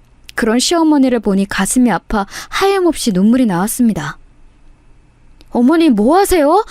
병원에서 어머니 무리하면 안 된다고 한 거 잊으셨어요? 그러지 말고 소파에 앉아 계세요. 주미, 네가 혼자 집안일 하는 거 안타까워서 그래. 내가 집에서 이렇게 누워만 있으니까 너한테 짐만 되는구나. 미안해서 어떡하니? 뭐가 미안하세요. 어머님이 저한테 해주신 것을 생각하세요. 하나도 미안하게 생각하지 마세요. 어머님이 건강한 게 저한테 오히려 제일 좋아요. 시어머니는 그 뒤로 집안 식구들의 반대로 농사를 그만하고 집에 있게 되었는데 자꾸 집안일을 하고 식구들을 챙기셨어요. 몸이 아픈데도 폐를 끼치는 것이 싫다며 계속해서 저를 도우셨죠. 그런 어머님을 보며 오히려 가슴이 아팠던 저는 일부러 제가 더 고생해서 식구들을 챙겼습니다. 저는 어머님이 제 인생의 은인이라 생각했기 때문에 하루라도 건강하게 살길 원했어요. 하지만 세상은 제 뜻대로 되지 않다는 것을 이때 알게 되었습니다. 어머님 일어나셨어요? 오늘은 좀 늦게까지 주무셨네요. 날이 좋은데 아침 드시고 저랑 요 앞에 산책 가요. 어제 보니까 어머님이 좋아하는 개나리도 잔뜩 폈더라고요. 어머님? 어머니! 어머니! 어머니! 어머님은 마치 잠을 주무시는 것처럼 돌아가셨어요. 온화하신 성품처럼 평소와 다른 것 없이 그대로 돌아가신 모습에 참 어머님답다고 생각했습니다. 장례식장에서 남편과 시동생들보다 제가 더 많이 울었어요. 슬퍼서 정신을 차릴 수가 없었습니다. 주미야, 괜찮다. 괜찮아. 남은 가족끼리 행복하게 서로도 의지하며 살자. 괜찮다. 아내도 하늘에서 우리가 어떻게 사는지 지켜볼 거야. 사돈하고 같이 우리 주미 어떻게 사는지 지켜보고 응원할 거야. 현실이 믿기지 않아요. 우리 어머님 평생 고생만 하다 돌아가셨는데 이제 제가 효도 좀 하려고 하니까 어머님! 시어머니가 그렇게 돌아가시고 저는 한동안 슬픔에서 빠져나오지 못했어요. 오죽하면 아내를 잃은 시아버지가 저를 위로할 정도였죠. 그러다 문득 이렇게 제가 힘들어하면 하늘에서 누구보다 어머님이 슬퍼하실 것 같았어요. 그래서 정신을 차리고 식구들을 더 챙기기 시작했습니다. 윤철아, 이거 도시락 가져가. 그리고 이따 학교 끝나고 동철이랑 지성이 데리고 아버님 밭일 도와드리고 오는 거 잊지 마. 나는 민철이 데리고 병원에 다녀와야 하니까 애들 밥 먹이는 것도 부탁해. 네, 알겠어요. 아, 형수님, 그리고 아까 형이 내일 저녁에 월급 받았다고 삼겹살 먹자고 하고 나갔어요. 형수님한테 꼭 전해드리래요. 뭐? 알겠어. 그럼 이따 집에 오기 전에 시장도 들려야겠다. 알려줘서 고마워. 이따 애들 잘 챙겨줘. 민성아, 엄마랑 어린이집 가자. 워낙 식구가 많아 우울함에서 빨리 벗어날 수 있었어요. 그러다가 시간이 지나서 둘째 도련님이 결혼한다고 여자를 데려왔습니다. 시어머니가 돌아가시고 혼자 여자였던 저는 동서가 그렇게 반가울 수가 없었어요. 새로 사람이 들어오는 거니까 잘해줘야겠다고 생각했죠. 그래서 동서가 인사 온다고 할 때 정성껏 음식도 준비했어요. 시장 상인들이 집에 잔치하는 거냐고 물을 정도였죠. 와, 이게 다 뭐예요? 사실 시댁이 시골이라 저희 부모님이 걱정이 많으셨거든요. 제가 워낙 서울에서 태어나서 다른 지역에 가본 적이 없어서요. 그래도 시어머니가 안 계셔서 시집살이 걱정은 없겠다 싶었죠. 우리 어머님이 계셨으면 오히려 더 좋았을 거예요. 다정하고 현명한 분이라 동서가 더 적응도 잘했을 텐데. 우리 어머님은 시집살이 같은 거 전혀 하실 분이 아니세요. 아무튼 제가 부족하지만 많이 준비했으니까 맛있게 드세요. 둘째 동서는 서울 토박이었어요. 둘째 도련님이 서울로 대학을 갔는데 거기서 동기로 만났다고 하더라고요. 그 둘은 서울에서 자리를 잡고 살 예정이었습니다. 윤철의 결혼 자금으로 돈을 준비해야 하는데 우리가 워낙 하루 먹고 하루 살다 보니까 돈이 너무 부족해서 걱정이다. 대출을 받아야 할 것 같아. 주변에 부탁했는데 다들 힘들게 살아서 도와줄 수 있는 사람도 없고. 아버님, 제가 비상금으로 모은 돈이에요. 이거 적금 해약해서 신혼집 마련해 주는 걸로 해요. 시집 와서 조금씩 돈이 생길 때마다 모았어요. 어차피 우리 애들 결혼하려면 멀었으니까 제가 또 모으면 돼요. 서울살이 쉽지 않을 텐데 이렇게라도 도움을 주고 싶어요. 여보, 이게 다 뭐야? 언제 이렇게 돈을 많이 모았어? 당신 내가 용돈하라고 준 돈 다 이렇게 모았던 거야? 아, 나 진짜 너무 감동이야. 세상에. 주미야, 네가 그렇게 돈을 모은 것은 너무 기특한데 어떻게 그 돈을 쓰겠어. 괜찮아, 넣어둬라. 우리가 또 무슨 일이 생길지 모르는데 비상금으로 남겨두자. 아니에요. 윤철이 결혼하면서 아예 돈을 안 들고 가면 처가에 얼마나 눈치가 보이겠어요. 그래도 남자가 집은 해가야죠. 또 그쪽 집안이 서울 사람들이라 우리보다 훨씬 잘 사잖아요. 다른 건 몰라도 우리 가족이 기죽는 거 저 절대 못 봐요. 주미야, 너한테는 늘 미안하고 고마운 마음밖에 없어. 이 은혜는 내가 죽기 전에 반드시 갚고 죽을게. 아버님이 평생 건강하게 우리 곁에 있는 것만으로도 다행인걸요? 갚지 않으셔도 돼요. 돈이야 다시 모으면 되잖아요. 좋게 좋게 생각해요.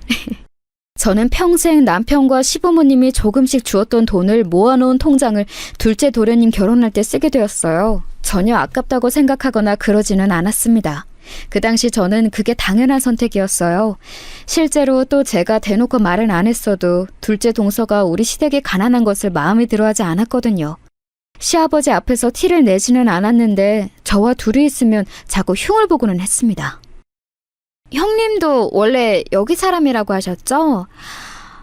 그래서 이렇게 시골에 적응 잘하셨나 보다. 저는 좀 곱게 자랐거든요. 그래서 이런 환경이 조금 낯설긴 해요. 사실 이런 화장실도 저는 태어나서 처음 봤어요. 우리 부모님이 보면 되게 슬퍼할 것 같아요. 그래도 여기도 사람 사는 곳이고 사람들도 다 심성이 착하고 좋아. 동서는 서울에서만 자라서 낯설 수도 있지만 공기도 좋고 직접 농사 지은 걸로 음식도 해먹을 수 있어. 어디든 다 장단점이 있는 거지. 그런가요? 어쩐지 남편이 서울 와서 적응을 잘 못하더라고요. 그런 순박한 모습이 좋긴 했는데 사람이 좀 뭐라 할까요? 순진하고 세상 물정을 잘 모르는?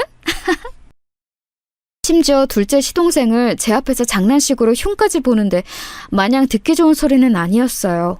제가 유독 시댁 식구들과 친하기도 했고 또 서로 힘들 때 의지했던 사이라 팔이 안으로 굽게 되었죠. 그래도 좋은 게 좋은 거라 생각하며 동서와 잘 지내려고 노력했습니다. 어차피 서울에서 생활하니 동서 얼굴을 보는 일이 많지는 않았죠. 그러다 본격적으로 사건이 터진 것은 바로 셋째 시동생의 결혼 이후에 발생했습니다. 아니, 속도 위반이 말이 돼? 얌전한 고양이가 부뚜막에 먼저 올라간다고 하더니 제일 조용하던 셋째가 여자 임신해서 결혼하는 게 말이 되는 거냐고. 나 진짜 어이가 없어서 잠도 못 자겠어. 게다가 그 여자는 직업도 없대. 고등학교만 졸업하고 뭐 제대로 일하지도 않는다고 하더라고. 아이고 속 터져. 심지어 아이가 벌써 7개월. 우리가 알면 지우라고 할 것 같으니까 숨긴 것 같아. 어쩌겠어. 결혼시켜야지. 그런데 신혼집을 마련할 돈은 없는데 같이 살아야 할 것 같지? 그래야지. 윤철이가 결혼해서 나갔으니 방은 있는데 우리 애들하고 동철이가 방을 같이 쓰게 하고. 아이고 머리야. 민철이 쟤도 대학 못 가고 공장에서 일하는데 걱정이다. 아버님도 어제부터 자리에 누워서 아무 말씀 없으셔. 충격을 많이 받으신 것 같아. 내가 모은 돈도 윤철이 결혼할 때 써서 어쩔 수 없네. 일단 같이 살아야지. 동서될 사람이 친정하고 영 끊었다며. 형제 중에 제일 조용했던 셋째 도련님이 무려 속도 위반으로 결혼하게 되었어요. 아버님은 이 사실을 알고 머리가 아파 드러 누우셨죠. 시댁의 형편이 좋지 않았는데 심지어 작은 동서는 친정하고 연을 끊은 상태였어요. 그래서 선택의 여지가 없이 같이 살게 되었는데 제 생각보다 너무 힘들었습니다. 동서, 화장실 쓰고 나면 휴지가 항상 바닥에 머리카락이 많더라고. 청소는 내가 할 테니까 머리카락만 조금 치워줄 수 있을까? 저 임신해서 몸 무거운데 지금 머리카락까지 치우라는 거예요? 이러다 저랑 아이한테 무슨 이상이라도 생기면 어떡하시려고요? 지금 시어머니 없다고 저한테 대신 시집살이 시키는 거예요? 아니, 머리카락이 너무 많아서 보기 좀 그래서 그랬어. 그래도 같이 사는 집인데 그 정도는 할 수 있지 않아? 내가 요리나 청소, 빨래는 혼자 하니까 동서도 어느 정도는 해줬으면 했던 거야. 저도 도와드리고 싶은 마음은 크죠. 그런데 현실적으로 제가 임신해서 몸이 무거운데 어떻게 도와드려요? 아기 낳으면 알아서 잘 도와드릴 테니까 걱정하지 마세요. 셋째 동서는 정말 집안일이라고는 전혀 모르는 사람이었어요. 같이 사는 집인데 혼자 사는 것처럼 행동하는 모습에 저도 그렇고 남편과 시아버지도 불편해했죠. 그래도 저 때는 임신 상태라 식구들은 불만이 있어도 전혀 내비치지 않았습니다. 그런데 막상 아이가 태어나자 동서는 더욱 혼자 사는 것처럼 행동했어요. 아니, 오히려 시댁 식구들을 자기 노비처럼 부리기 시작했죠. 도련님, 저 과자가 너무 먹고 싶은데 사다 주세요. 저번에 보니까 과자 고르는 센스가 별로 없던데 아예 제가 정해드릴게요. 그리고 아기 기저귀도 떨어졌는데 부탁해요. 동서, 동철이 학생이라 공부하기 바쁘잖아. 차라리 동서 남편 시키는 거 어때? 우리 남편은 돈 버느라 바쁘고 힘들잖아요. 그러면 형님이 다녀오시는 건 어떠세요? 저는 아이 돌봐야 해서 움직이기가 좀 그렇잖아요. 아이가 신생아라 밖에 나가는 건 아직 조심스러워요. 괜히 나갔다가 면역력이 약해지면 어떡해요? 아기 이제 50일 지나서 밖에 나가도 괜찮아. 그리고 동서도 몸을 조금씩 움직이는 게 오히려 도움될걸? 내가 2명이나 낳아서 아는데 너무 누워만 있어도 좋지 않더라고. 형님, 지금 저한테 집안일 하라고 눈치 주는 거예요? 안 그래도 친정 없어서 서러운데 형님이 자꾸 이런 식으로 은근하게 시집살이 하는 거 속상해요. 저는 형님하고 잘 지내고 싶은데 왜 맨날 눈치를 주세요? 어? 눈치 주는 게 아니고. 알겠어. 동서 마음 편한 대로 해. 셋째 동서는 제가 무슨 말만 하면 자꾸 본인이 세상에서 제일 불쌍한 사람인 것처럼 말했어요. 그런 동서의 모습에 저는 할 말을 잃어 아예 상대하기 싫은 지경까지 갔습니다. 저도 사람이고 시어머니처럼 마냥 친절하고 다정한 성격은 아니었거든요. 그래서 동서와 거리를 두게 되었죠. 아이러니하게 제가 그렇게 동서들과 거리를 두니 저를 빼고 둘이 친해졌어요. 동서, 이거 요즘 유행하는 화장품이야. 서울에서 유명한데 여긴 아직 없지? 혹시 몰라서 내가 사왔어. 나도 이미 써봤는데 되게 효과가 좋더라. 선물로 줄 테니까 써봐. 어머, 웬일이야. 형님, 고마워요. 여긴 시골이라 있는 게 없잖아요. 형님이 이렇게 올 때마다 저는 매번 받기만 하고 감사해요. 명절 때만 둘째 동서는 내려왔는데 그럴 때마다 셋째 동서와 자기들만의 세상에 빠졌어요.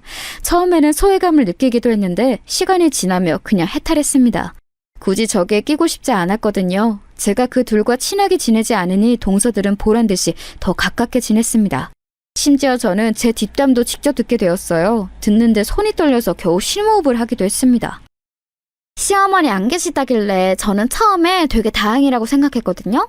그런데 큰형님이 작은 시어머니 같아요.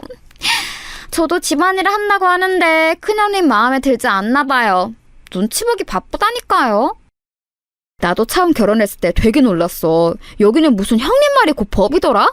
심지어 남편도 어찌나 형님 편을 들던지 신혼 초에 나 이혼할 뻔했잖아. 작은 시어머니 그 말이 딱이다. 너무 웃겨.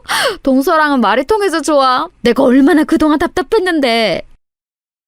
저 때 뒷담화를 듣고 앞에 나서려다 참았는데 그게 그렇게 후회되더라고요.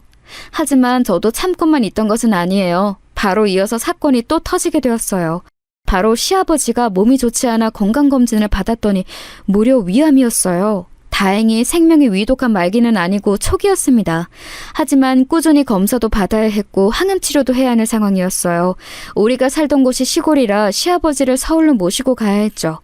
우리 부모님을 한 번에 잃고 시어머니까지 잃으니 저는 시아버지를 절대 병으로 세상을 빨리 떠나게 하고 싶지 않았어요. 그래서 제가 자진해서 시아버지를 모시고 서울로 병원에 다녔습니다. 그러다 어느 날은 시아버지가 병원에 가는 날과 큰아들의 졸업식에 겹쳤어요. 동서, 아버님 터미널에 데리러 가서 병원만 모시고 갈 수 있을까? 그리고 다시 버스만 태워주면 돼. 어렵지 않고 이번 검사는 빨리 끝나서 동서가 시간만 내주면 너무 좋을 것 같은데.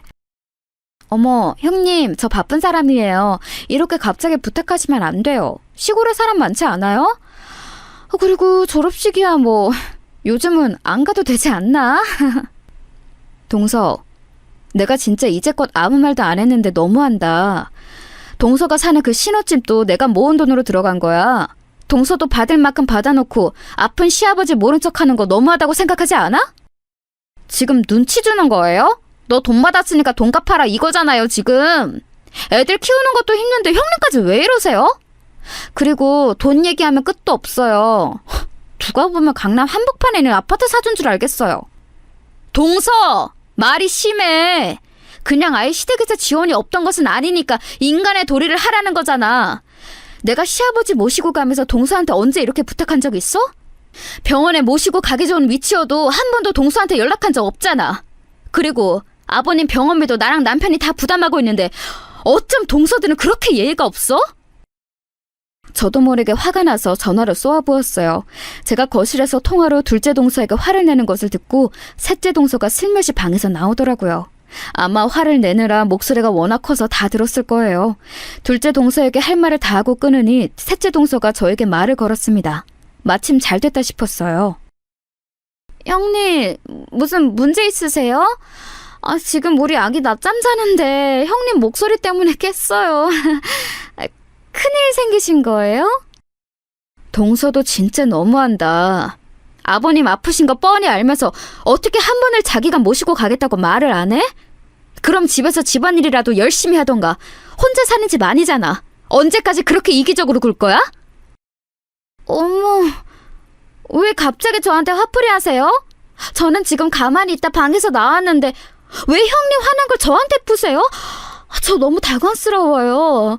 그리고 형님이 워낙 아버님하고 더 친하고 하니까 저는 그런가 보다 싶었죠. 갑자기가 아니고 그동안 참은 거야. 둘째 동서도 그렇고 아버님한테 살갑게 다가가는 사람이 없잖아. 집안에 무슨 일이 생기면 항상 나만 나서고 내가 다 챙기고. 너무하다고 생각하지 않아? 형님이 워낙 매번 나서서 하시니까 그런 거죠.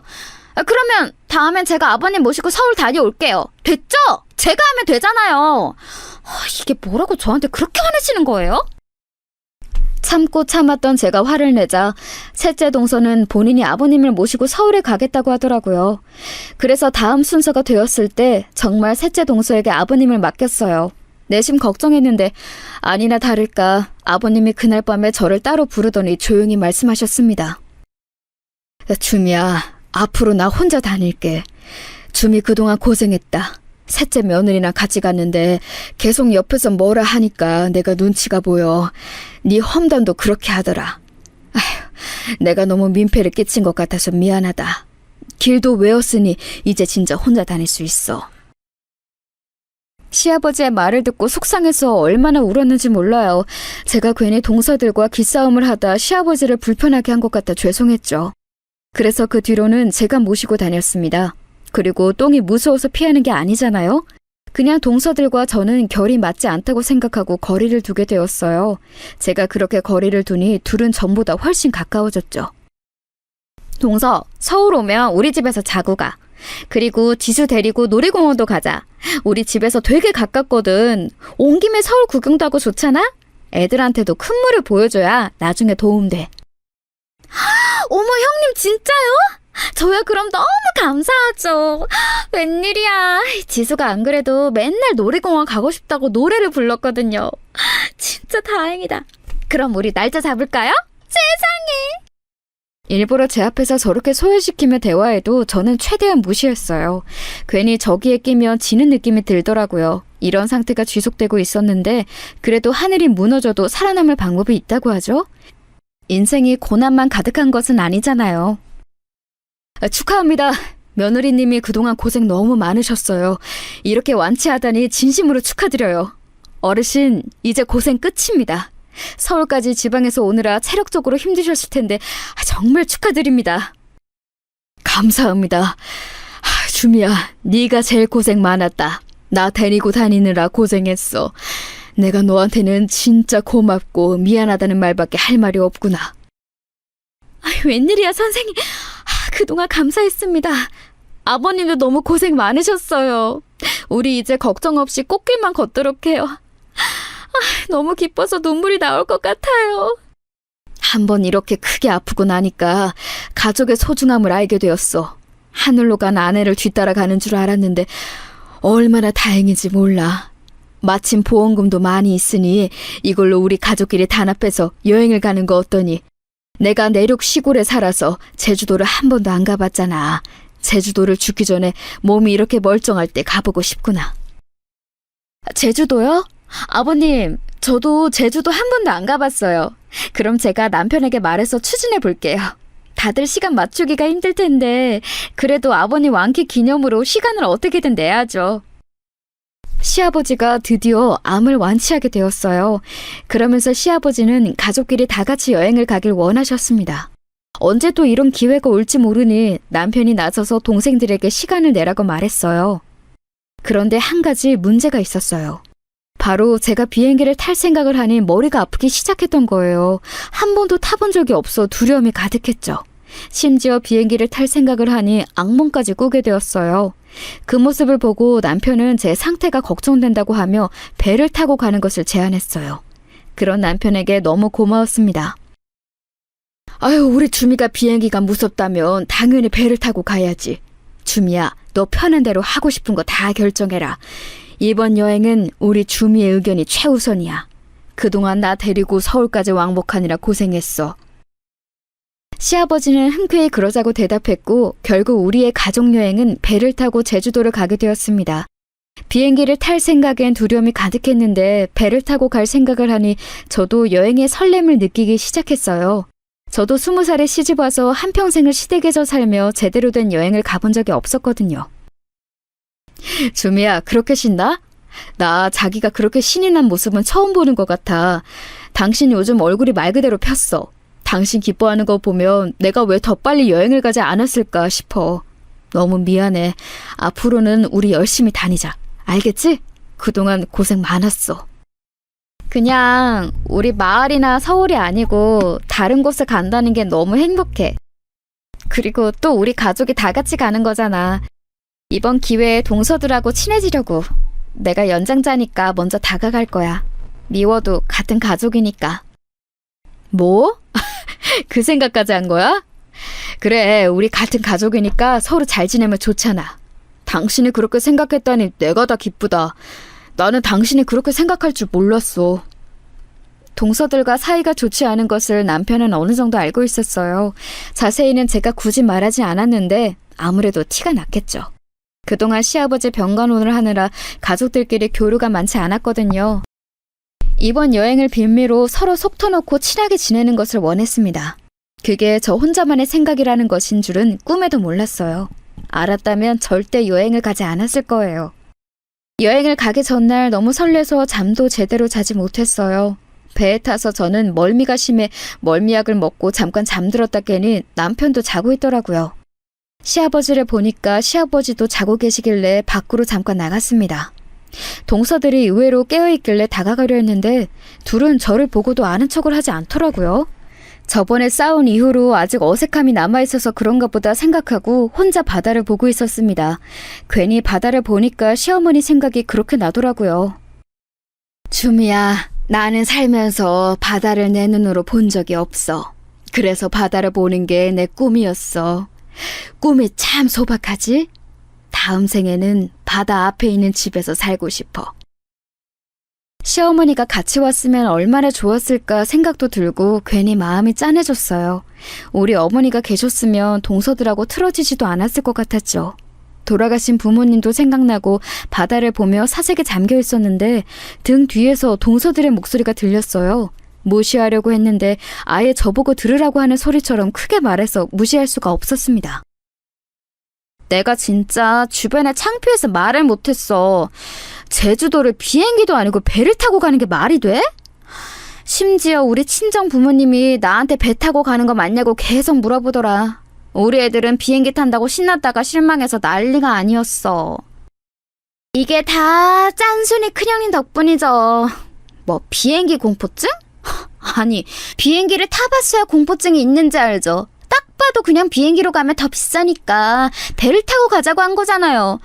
아휴, 그렇게 아끼고 아껴서 부자 되려나 봐요. 하여간 혼자 착한 척은 다 해.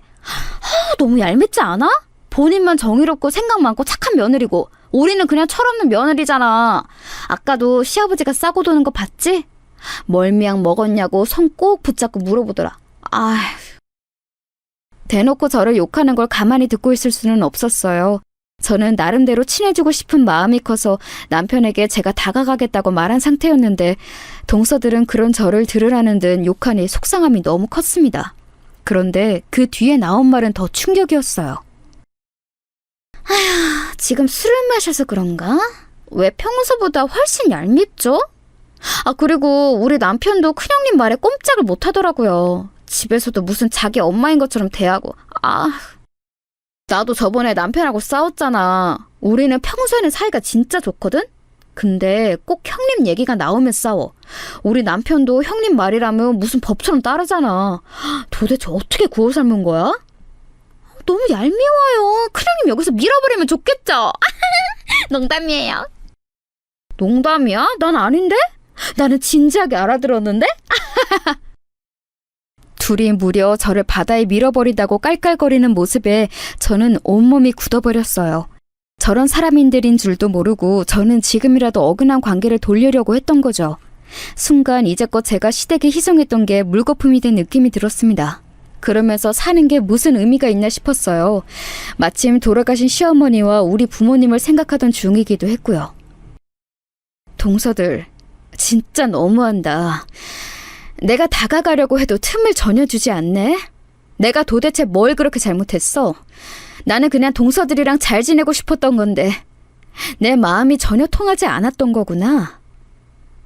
어머, 형님, 다 들으셨어요? 저번부터 되게 몰래 잘 들으시네. 아니, 제주도 가는데 배 타고 가면 남들이 우리를 뭐라고 생각하겠어요? 그것도 그렇고 그냥 형님이 이번 여행 일정도 다 짰다고 들었어요. 이 집안은 다 형님 위주로 돌아가는 거 이제 지쳐요. 동서들은 오히려 당당하게 할 말을 하더라고요. 그 모습에 저는 순간 욱하는 감정이 올라왔습니다. 그러면서 따뜻한 심성의 시어머니가 그리워졌어요. 우리 시어머니가 계셨다면 절대 이런 일이 일어나지 않았을 테니까요. 그 생각이 들자 그동안 동서들에게 당했던 게 속에서 올라오며 저도 충동적으로 배의 난간으로 올라가게 되었습니다. 어머! 지금 뭐 하시는 거예요? 설마 그걸로 우리 협박하려고요? 진짜 뛰어들지도 못할 거면서 그렇게... 어머! 어떡해! 저는 둘째 동서가 진짜 바다로 뛸 거냐는 소리에 그만 참지 못하고 그대로 뛰어들었어요. 홧김에 그런 것이 맞지만 그렇다고 후회는 없었습니다. 동서들의 비명이 마지막으로 귀에 들렸고 차가운 바닷물을 느꼈어요. 속으로 시어머니를 계속 생각했습니다. 이대로 죽게 된다면 시어머니와 같이 있을 수 있으니 다행이라고 생각했죠. 주미야! 기다려! 주미야! 그 순간 잠에서 깨어난 남편이 저를 구하러 바다로 뛰어들었어요. 수영도 못하는 양반이 저를 위해 구하려고 왔던 거죠. 그리고 곧바로 배에 있던 구조요원이 우리를 발견해서 건져 올렸습니다. 주미야, 이게 무슨 일이야? 왜 갑자기 바다로 뛰어든 거야? 실수로 빠진 거니? 위험하니까 난간에 너무 가까이 가지 말라고 했잖아. 아버님, 저 이제 살기 싫어요. 시어머니가 너무 보고 싶어요. 우리 어머니가 너무 그리워서 참을 수가 없어요. 그게 무슨 말이야. 나도 우리 아내가 그립기는 마찬가지란다. 그래도 우리끼리 의지하며 살기로 다짐했잖니. 너 덕분에 내가 이렇게 병인도 낫고 행복하게 여행 가는데 뭐가 문제니?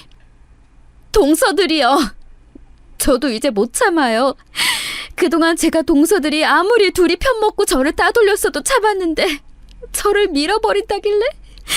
이럴 거면 그냥 우리 어머님을 제 발로 따라가는 게 맞다고 생각했어요. 뭐라고? 지금 당신 뭐라고 했어? 재수씨, 그게 진짜예요? 우리 아내를 바다로 밀어버린다고 했다고요? 어떻게 그럴 수가 있어요? 말을 좀 해봐요.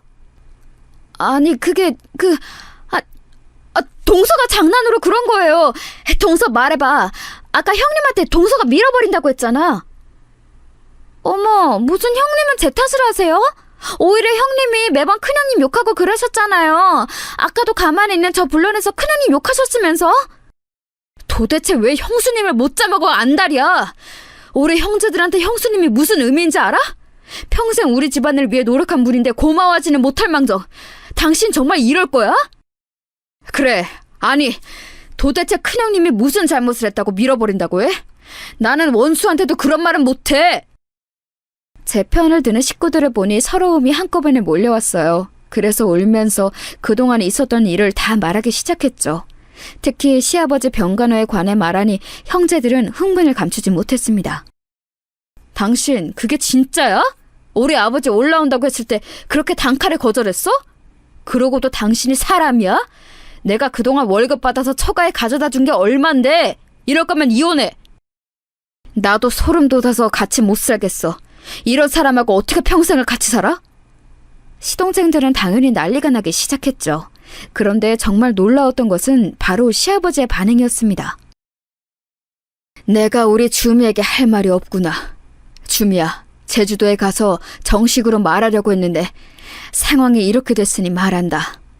내 암보험금과 몰래 숨겼던 모든 재산을 너에게 주마. 지정 승인으로 유서를 작성할 거야.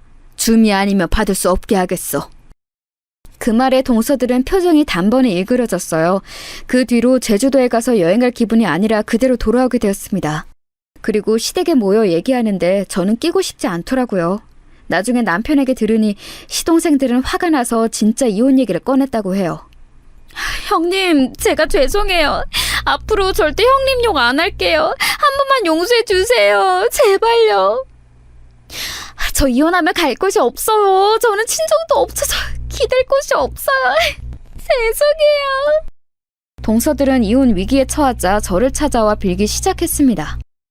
당장 내 집에서 꺼져! 여기가 어디라고? 우리 주미 앞에 평생 얼굴도 보이지 마! 시아버지가 그런 동서들을 내쫓아 주어 얼마나 다행인지 몰랐습니다. 그 뒤로 실제로 동서들은 서방님들에게 이혼을 당했어요. 셋째 동서는 저와 같이 살았잖아요. 끝까지 못 나간다며 울고불고 난리가 났습니다. 그래도 저는 마음을 굳게 먹고 용서하지 않았어요. 그렇게 시댁에서 보기 싫은 사람들과 완전히 교류가 끊기게 되었고 지금은 아주 행복하게 지내고 있답니다. 시아버지는 저에게 유산을 다 물려주신다고 하는데 저는 그건 바라지도 않아요. 그냥 이렇게 시아버지가 큰 걱정 없이 건강하게 저와 오래오래 살길 바라죠. 제 사연은 여기까지입니다. 여러분 재밌게 들으셨나요? 저는 사연을 제보하며 통쾌한 마음이 들었어요. 저처럼 여러분도 들으시며 즐거우셨길 바랍니다. 그럼 이만 마치겠습니다. 들어주셔서 감사합니다.